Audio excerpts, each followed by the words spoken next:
Soomaali baynu nahay xoog ina laguma caburin karo laguma qabsan karo arrinkaasi waa wax aan marnaba suurtoobayn dadkaasi inay aayahooda iyo maslaxadooda ka tashadaan bay rabaan siday yeeli lahaayeen iyo taladooda iyagay u taal kow horta waxaan waafaqsanahay go'aamadii ay soo saareen garaadadu iyo qaabkii ay shirkoodu ku soo dhamaaday annaguna waa ku waafaqsanahay arrinka kale Somaliland laba cisho ka hor waxay yiraahdeen waxaanu joojinay xabad joojin bilaa shuruuda baanu qaadanay taasoo ay waxba ka suurtoobine dilkii iyo madaafiicdii iyo masiibadii ay weli sidii u socoto maalintii labaad runtii arrinkaasi waxaan leeyahay waa gef waa khalad xabad joojinta madaafiicda aad ku garaacaysaan magaalada dadka maxasta ah oo horeyna u qaxay aad u qixiseen haddana qaxaya mas-uuliyaddeeda idinkaa qaadaya waxaan marka la yaab ila leh oo aan xusayaa in dowladda Somaliland ay yiraahdeen xabad joojin baan sameynayna dabadna xabad joojin maalin kaliya xataa aan istaagin xabadii وحبدي waliba sii hodhay madaaficdii iyo oo magaalada lagu qubayo dabadna ay guriga ku burburayaan dadka ku dhimanayo ninna xoog nin kuma qabsan karo adduunka ninna kuma hodmo dilka oo wax badan baa dilay oo waxaasaan wax ku noqonaya ma noqonayso arrintaas meelna kama magaalada Laascaanood horta Ilaahay waxa ka baryaynaa subxaanahu wa ta'aala fitantan iyo dilalkan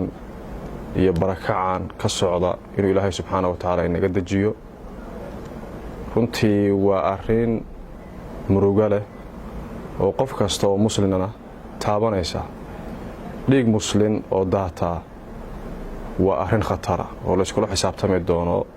subxaanahu wa ta'aala Ilaahay baa noo sheegay lahadmul kacba كعبة ولا الدمية حديث رسولك الله صلى الله عليه وسلم باكفضد إن قف بلا أنا ديجي سلا ضاضيه فما بالك به رجب ومحرم كهول وجهه وديج مسلم وهذا ديج صوماليات وما نقص تضاضنا يا ونصيب در بدبا جوجين إن هذا ذاتك مدافع دي وهو يلا لدعو وحلق هذا كرا ما أهن برلوادي مرسد حادة عن أوباقنا مملكة Somaliland محبد جوجيو waxaan ognahay oo hore simadu waxa way ugu baaqeen inuu arrinkaas dhinaca kale isku bedeli rabo waana hadda sida muuqato oo hore simadu ugu baaqeen marka hore Ilaahay waa mahad iska leh mahad dhamaanteed Rabbiga iska leh mar labaadka waxaan isleeyahay arrinta ay ka hadleen beeldaajiyaashu oo galabta shirkayagan jaraa'id halkan aan ka hadlayno waxaan uga hadlaynaa qadiyada Laascaanood waxaan filayaa maalintii toddobaad inay tahay dagaalku maanta waa nasiib darro weyn oo dhammaan ummadda Soomaaliyeed meel kasta ay joogto in maanta oo dhowr iyo 30 sano Soomaali ay burbur ku jidhay oo laga soo kabanayay maanta oo loo gudbayay xilli dadku ay dhibaatadii iyo xanuunkii burburka uu keenay in maanta dib loogu noqdo dhibaato iyo xasuuq iyo masiibo runtii la oran karo waa wax aan Ilaahay agtiisa hortiisana ku fiicnayn bini aadanka iyo masaalixdiisa iyo insaanimadan aan ku fiicnay waxaan intaas sii dheer dowladda maamulka Somaliland laba cisho ka hor waxay yiraahdeen waxaanu joojinay xabad joojin bilaa shuruuda baanu qaadanay taasoo ay waxba ka suurtoobine dilkii iyo madaafiicdii iyo masiibadii ay weli sidii u socoto maalintii labaad runtii arrinkaasi waxaan leeyahay waa gef waa khalad xabad joojinta madaafiicda aad ku garaacaysaan magaalada dadka maxasta ah oo horeyna u qaxay aad u qixiseen haddana qaxaya mas-uuliyaddeeda idinkaa qaadaya. arrinka kale, Soomaali baynu nahay, xoog cidna laguma caburin karo, laguma qabsan karo. arrinkaasi waa wax aan marnaba suurtoobayn. dadkaasi inay aayahooda iyo maslaxadooda ka tashadaan bay rabaan, siday yeeli lahaayeen iyo taladooda iyagay u taal.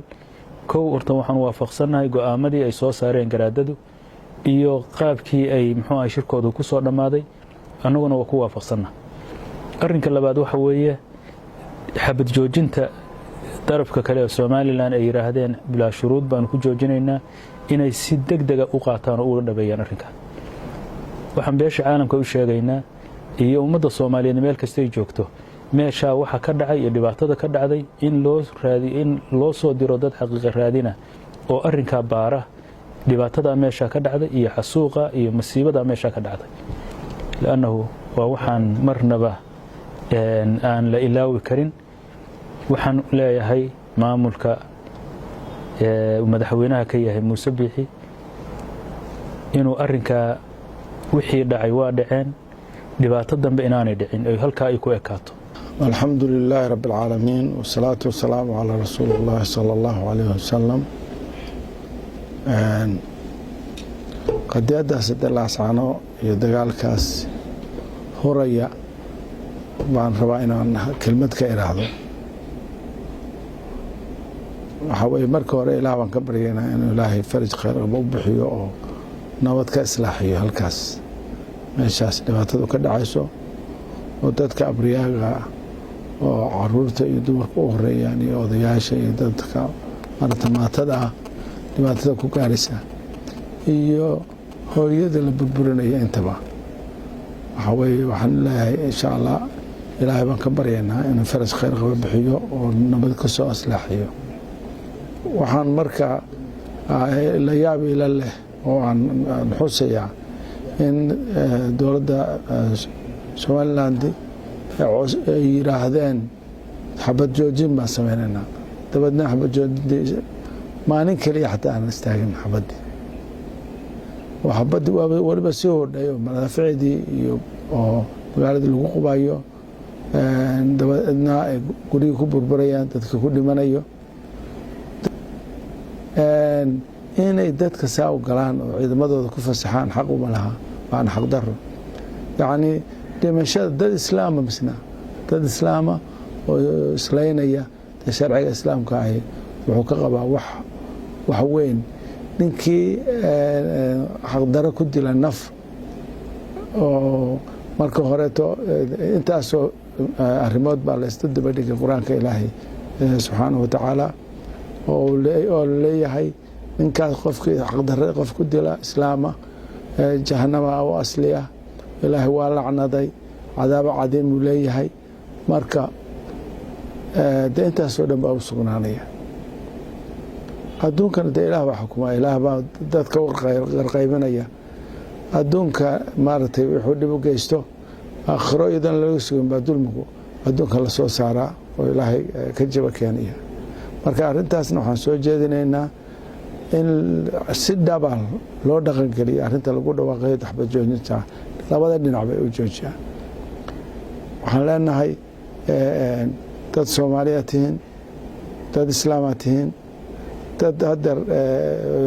xidid iyo xasabo iyo ehla nooc walba tihiin. inaad xabad isugu ogtaan waxa weeye wax wanaagsan maaha, hadda waan maaha, wax xaq daraana weeye. in dadkooda hadlo haddii wax la kala garsado wax la arki jiray oo la yaqaano dabeedna saas wax lagu xaliyo. laakiin xoog iyo xabad no, arrintaas macquul maaha, waana qaldan tahay. waxaan leenahay qaladkaasna hala joojiyo. annagana waxaan leenahay wixii nagaga habboon oo sharci ahaan, islaam ahaan iyo ehel ahaan intaba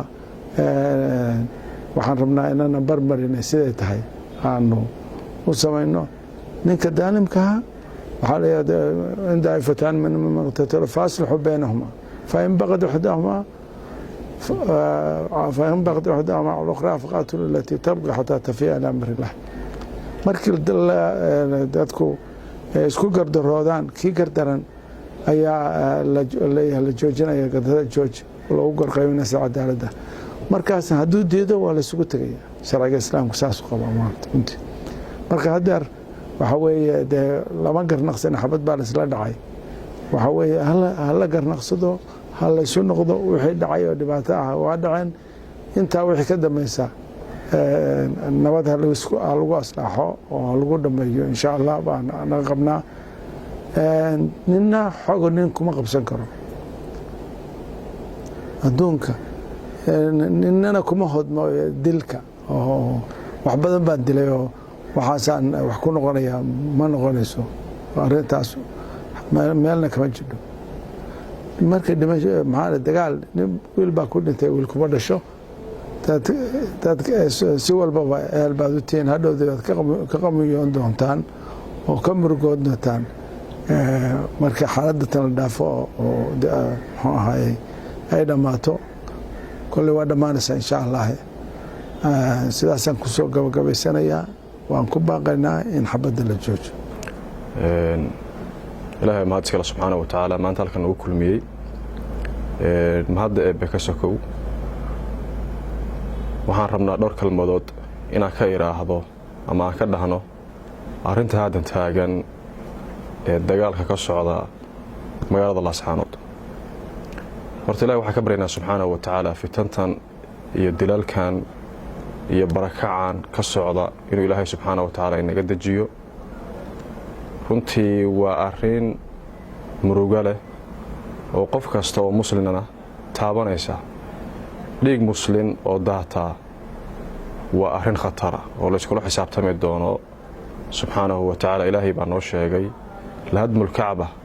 kacbadoo la dumiyo xadiiskii rasuulka ilaahi sal ly slam baa ka fudud in qof bini aadana dhiiggiisii la daadiyo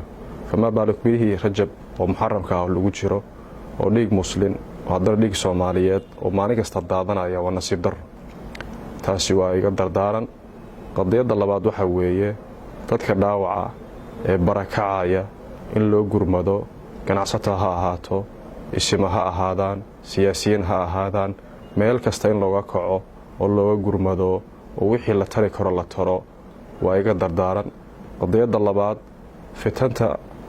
yacni say ku bilaabato waa fududahay laakiin sida lagu damiyo waa adkaanaysaa adduunka o dhan ba hadda waxay fitan ka socotaa dhulgariiraa socda barakac baa socda innaguna xabad baynu isla dhacaynaa ilahay waxaan ka baryaynaa subxaana wa tacaala inuu naga qaboojiyo ilahay waxaanu ka baryaynaa subxaana wa tacaala fitantaas inuu ilaahay naga dejiyo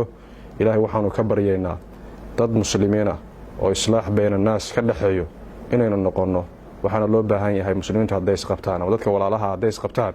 waa la dhex galaa faaslixuu daata baynikum faaslixuu akhweynikum war ummadda walaalaha waa la dhexdhexaadaya kulligeen mas-uuliyiin baan nahay mas-uul baa inaga saaran ama dhaqan ha ahaato ama isima ha ahaadaan ama siyaasiyiin ha ahaadeen ama madax ha ahaato waxaa la rabaa arrinkaa in loo kaco si degdega annaguna kow baanu ka nahay insha allahu tacaala waana baxaynaa waxaanu go'aansanaynaa hawshaa inaanu ka qayb qaadanno naf iyo maalna aanu hurno sidii ummadda masaakiinta ah maslaxad loo kala dhexdhigi lahaa waxaan leenahay maamulka somalilan inuu joojiyo xabadda iyo madaafiicda uusan u aabbayeeleen dadka rayidka iyo birmageedada masaajidada goobaha caafimaadka goobaha waxbarashada goobaha bulshada rayidka ah waxaan leenahay xabad joojintu somalilan waa inay ka ahaataa mid dhab ah dhinaca kale isku bedeli rabo waana hadda sida muuqato oo hore ismadu ay ugu baaqeen marka waxaan rabnaa dhibaatadu inaysan intaas waxa weeye ilaahay uu ku ekeysiiyo hadduu ilaahay yidhaahdana waxa weeye ninna nin waxa weeye de dhulkiisa kuma maamuli karo dadkii deegaanka ayaa tashaday iyagaana waxay rabaan horumarkooda iyo aayahooda inay ka tashadaan waxa weeye ninna nin laguma khasbi karo lasoo barakiciyey guryahoodii iyagoo degan lagu soo duulay in dadkaas bulshada reer puntland iyo bulshada soomaaliyeed waxaan ka codsanayaa in dadkaas si degdeg ah gargaar degdega loola gaaro loo gurmado baan waxa weeye u farayaa dadka dibadda jira oo qurbo joogta ah iyo dadka daljoogta ah shirkadaha waxaan u faraynaa halkan jooga shirkadaha ugu waaweyn dalka ah iyagana inay arrintaas ka qayb qaataan waxa weeye dadkaas sidii gurmad degdega maaragtay loo gaarsiin lahaa.